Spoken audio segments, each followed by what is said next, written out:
Bismillahirrahmanirrahim. Kemudian masuk di dalam mempersiapkan tadi yang B. Jadi kalau kita lihat tadi poin pertama itu adalah tahyiatul muta'allim, mempersiapkan peserta didik. Uslub pertama itu adalah meminta mereka diam. Uslub kedua, uslubun nida, uslub panggilan. Thariqah mubasyirah, yakni ini metode langsung.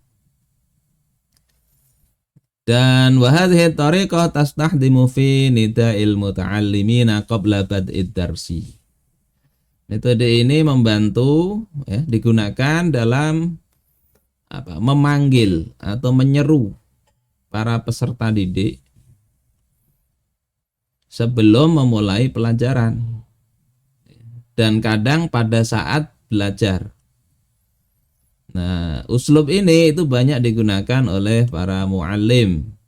Nah, apalah di dalam riwayat dari Ibnu Abbas radhiyallahu anhuma qala sa'idan nabiyyu sallallahu alaihi wasallam mimbaro. Nabi menaiki mimbar. Ini cerita Ibnu Abbas. Wa kana akhiru majlisin jalasahu. Dan adalah waktu itu akhir dari majelis yang beliau pimpin di situ. Akhir dari pertemuan dengan Rasulullah. Jadi Ibnu Abbas tahu Rasulullah naik mimbar dan itu naik mimbar terakhirnya Rasulullah sallallahu alaihi wasallam. Muta'attifam milhafatan ala mankibaih. Beliau memakai milhafah, semacam kain di pundaknya. Qad asaba ra'sahu bi'isabatin dasimah. Fahamidallaha wa asna alaihi. Beliau bersandar kepada tongkatnya, kemudian memuji Allah, kemudian mengatakan ayyuhan nas ilayya. Wahai manusia, berkumpul kepadaku. Wahai manusia, kemarilah. Ini kata Rasulullah Sallallahu Alaihi Wasallam. Memulai khutbahnya setelah mengucapkan Alhamdulillah, memuji Allah. Fasabu ilaih, maka manusia yang ada itu kemudian datang dan mengerumuni beliau. Ini penting ini. Rasulullah sebelum mau menyampaikan sesuatu memanggil dulu. Maka kemudian Rasul katakan amma ba'd. Amma ba'd. Adapun setelah itu, kalau diterjemahin. Fa inna hadzal hayya minal ansar yaqillun. Beliau jelaskan kondisi, sesungguhnya orang-orang yang hidup dari kalangan Ansar itu makin sedikit. Sudah banyak yang meninggal dunia, walaupun nggak ada COVID waktu itu. Wa yaksurun nas, sementara manusia itu makin banyak, kaum Ansar makin sedikit. Faman waliya syai'an min ummati Muhammadin sallallahu alaihi wasallam, maka barang siapa yang dia diserahi urusan dari umat Nabi Muhammad sallallahu alaihi wasallam, kalau jadi pemimpin, kata Rasulullah sallallahu alaihi wasallam, fastata'a ayyadurra fihi ahadan aw yanfa'a fihi ahadan, kemudian dia mampu, punya wewenang untuk memberikan mudarat pada seseorang atau memberikan manfaat pada orang lain, seseorang yang lain. Jadi dia punya jabatan, bisa menghukum orang, bisa mengasih hadiah orang. Fal yakbal mim muhsinihim, maka hendaklah dia terima dari kalangan orang-orang baik dari Ansor ini, kalangan Ansor. Wayatajawaz an musiyihim, dan hendaklah dia memaafkan dari kalangan orang-orang Ansor yang kurang berperilaku baik. Ini di dalam Sahih Bukhari. Jadi beliau rupanya menjelang ajal beliau mengkhawatirkan umat beliau, para sahabat yang makin sedikit, sementara orang semakin banyak. Kalau nanti ada yang tersalah sedikit-dikit, jangan kemudian diperbesar, dimaafkanlah dari kalangan sahabat Ansor itu. Nah, kalau kita perhatikan dari sisi pendidikan, di dalam hadis ini Rasulullah katakan ayyuhan nas ilayya. Wahai manusia, mari ke sini. Dipanggil. Wa huwa nida'um minhu. Yakni ini berupa seruan dari Rasulullah sallallahu alaihi wasallam. Wa amruhu lahum bil ijtima' wal insat. Dan perintah beliau kepada kaum muslimin untuk berkumpul dan diam, lima sayulqi alaihim, untuk mendengarkan apa yang akan disampaikan beliau kepada mereka. Ini uslub beliau memanggil dulu. Kemudian fasabu ilaih ay ijtama'u. Makna fasabu ilaih, mereka akhirnya berkumpul kepada Rasulullah sallallahu alaihi wasallam. Dan di kitabnya itu banyak ya riwayat-riwayat yang lain bagaimana Rasulullah itu lebih dulu mempersiapkan tadi. Pertama menyuruh diam, yang kedua bisa dengan memanggil dulu. Kalau kita punya siswa yang pena susah berbicara terus, bisa kita panggil. Biasanya ya ada perhatian sedikit. Kemudian yang ke C, uslubul hassi alal istima' wal insat. Uslub atau tata cara yang memotivasi untuk memperhatikan dan diam. Ini thariqah ghairu mubasyirah, metode yang enggak langsung nyuruh diamlah, perhatikanlah, tidak. Tapi dimotivasi. Alasannya salah satunya dari Ubadah bin Somit. Beliau mengatakan Rasulullah Shallallahu Alaihi Wasallam berkata, khudhu anni, ambillah oleh kalian dariku. Yakni maksudnya ambil ajaran untuk mengatur hidup kalian ini dariku. 2 kali beliau lakukan. Kemudian baru Rasulullah katakan, qad ja'alallahu lahunna sabila. Sesungguhnya Allah telah menjadikan bagi para wanita itu jalan keluar. Nah, ini di dalam Al-Quran kan mengisyaratkan atau menunjukkan kepada firman Allah Ta'ala, wallati ya'tinal fahishah min nisaikum. Dan wanita-wanita yang berzina dari kalangan istri kalian. Fastashhidu alaihinna arba'atam minkum. Maka persaksikanlah atas mereka itu 4 orang saksi dari kalangan kalian. Fa in syahidu fa amsikuhunna fil buyut. Kalau ada saksinya 4, maka tahanlah wanita atau istri kalian yang berzina itu di rumah. Ditahan, enggak boleh keluar. Hatta yatawafahunnal maut, sampai mati. Jadi hukumannya itu dipenjara di rumah sampai mati. Au yaj'alallahu lahunna sabila, atau Allah akan menjadikan untuk para wanita itu jalan keluar, hukuman yang lain. Nah, ayat ini dinasah oleh hukuman ini di dalam hadis ini. Juga ayat yang lain yang fajlidu kulla wahidin minhuma mi'ata jaldah itu. Bismillah.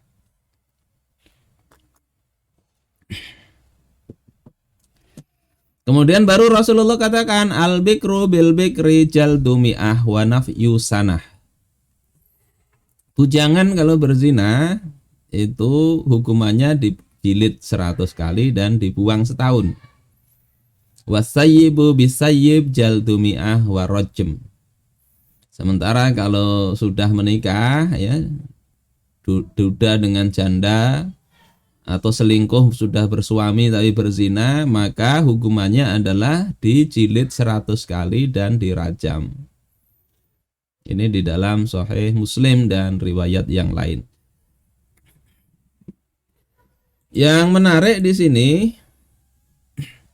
Rasulullah Shallallahu Alaihi Wasallam itu beliau 2 kali ini mengulangi, membuat mereka itu supaya perhatian, tapi nggak langsung dengan ucapan diamlah atau perhatikanlah, tapi khudhu anni, ambillah dariku ajaran ini.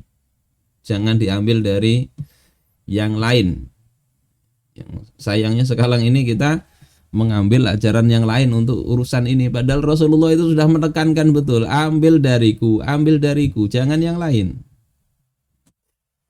Saudara-saudaraku sekalian rahimakumullah.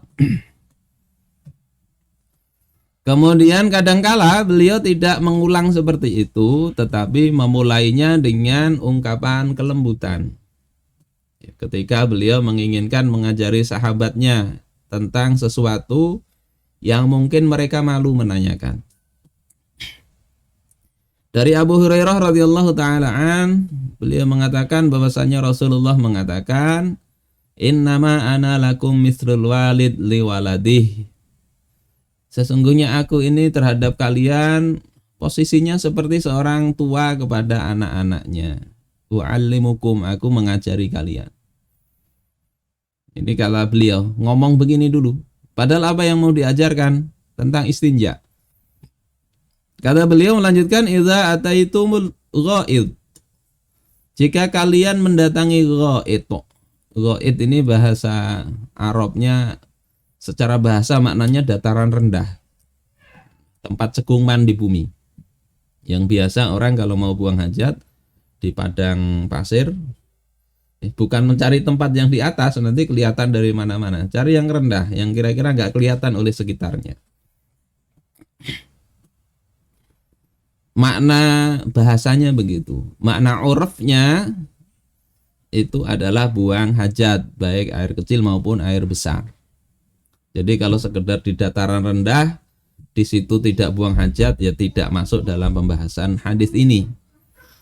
Karena yang dimaksud bukan ke dataran rendah saja, tapi buang airnya. Fala tastaqbilul qiblata wala tastadbiruha. Maka janganlah kalian itu menghadap ke arah kiblat, jangan pula tastadbiruha, kalian membelakangi arah kiblat. Wa amara bisalasati ahjar. Kemudian beliau memerintahkan untuk beristinja dengan 3 biji batu. Karena di padang pasir kesulitan air, pakai batu aja. Wa naha anir rausi warrimmah. Beliau melarang dari menggunakan kotoran yang kering untuk istinja. Pakai ada kotoran sapi atau onta kering, setelah kencing misalnya dilap-lapkan ke situ, nggak boleh, itu najis. Warimah juga tulang, jadi nggak boleh beristinja dengan tulang. Wanaha ayyastati barrojula rojulu biyaminihi.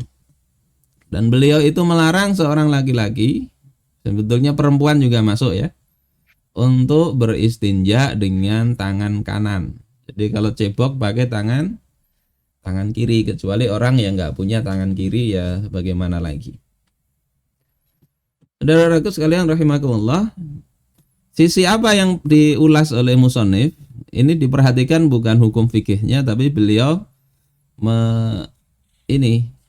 memulai pelajarannya itu mengucapkan innama ana lakum mislul walid liwaladi. Sisi ini diperhatikan beliau.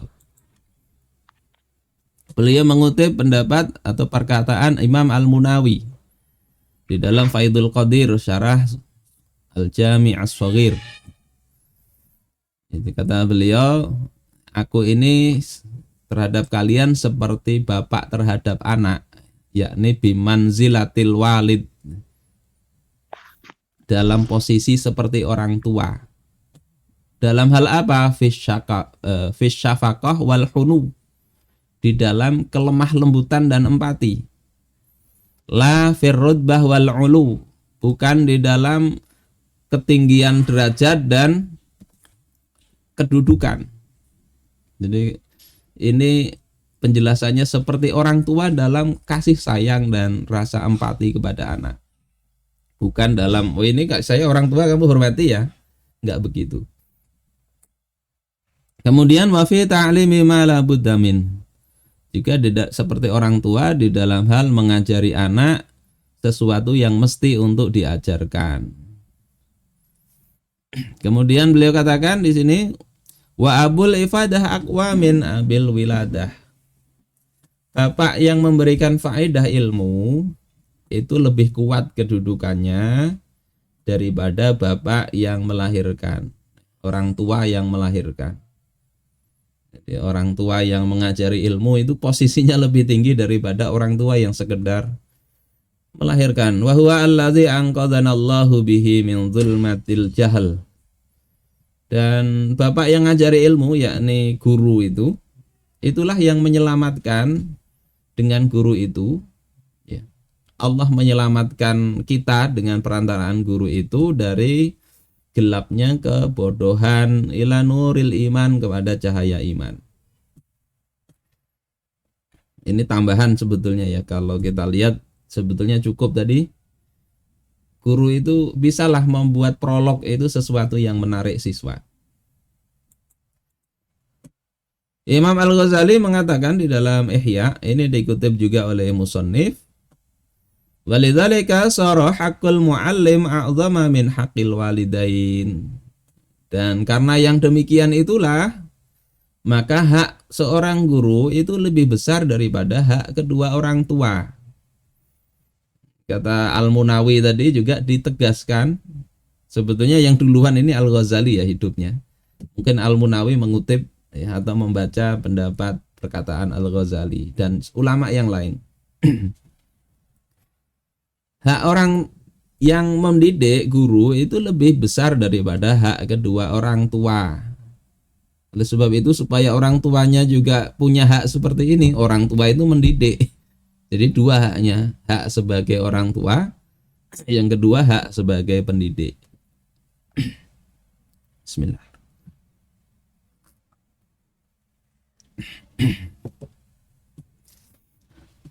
Kemudian apakah semua pendidik itu? Katanya Al-Ghazali enggak.